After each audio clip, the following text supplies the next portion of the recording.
Selamat sore Bu, perkenalkan nama saya Tasya Grace Margaret Situmorang, kelas 81. Saya akan menjelaskan proses siklus hidrologi. Secara garis besar, proses siklus hidrologi adalah saat di mana seluruh air yang ada di permukaan bumi mana akan menguap. Seluruh air yang menguap ke atmosfer atau ke angkasa ini kemudian berubah menjadi awan di langit. Setelahnya, air yang telah berubah menjadi awan akan berubah lagi ke dalam bentuk yang lain, yaitu binti air. Binti air ini kemudian akan turun ke bumi dalam bentuk hujan atau dalam bentuk es yang kita ketahui sebagai salju. Setelah hujan turun, kemudian akan masuk ke dalam pori-pori atau celah pada tanah yang dengan arah gerak horizontal dan vertikal. Air tersebut kemudian akan kembali ke aliran permukaan yang akan terus mengalir hingga kembali ke sungai atau danau. 1.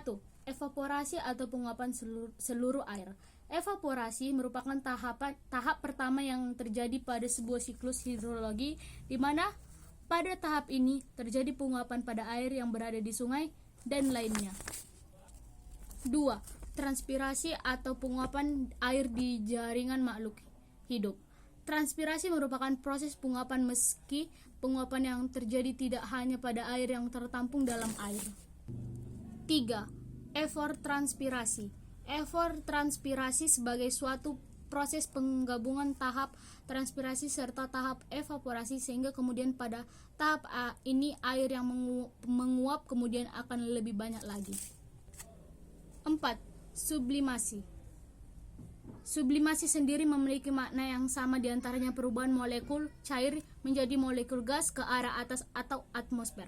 Namun penguapan yang terjadi ialah perubahan es yang ada di gunung dan kutub utara sehingga tidak melewati proses cair.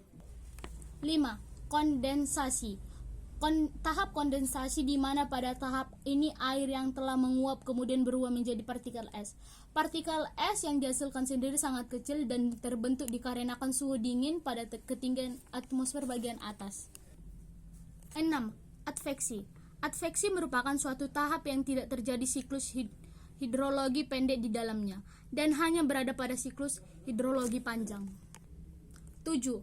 Presipitasi.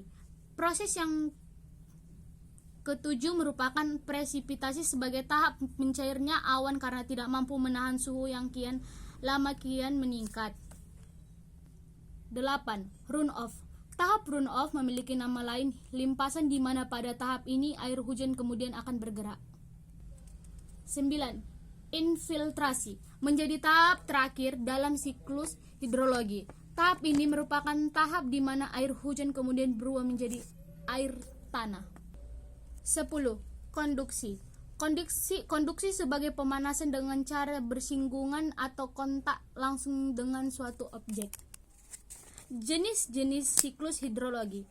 Siklus hidrologi melalui berbagai proses antara lain evaporasi, transpirasi, adveksi, presipitasi, sublimasi, interrupsi, kondensasi, runoff, dan infiltrasi. Terdapat pula rekaya hidrologi yang merupakan ilmu yang menjelaskan mengenai terjadinya sirkulasi, pergerakan serta distribusi air, baik merupakan ilmu yang menjelaskan mengenai terjadinya sirkulasi, pergerakan serta distribusi air baik di atmosfer maupun di bumi yang dibahas pada buku rekayasa hidrologi di bawah ini.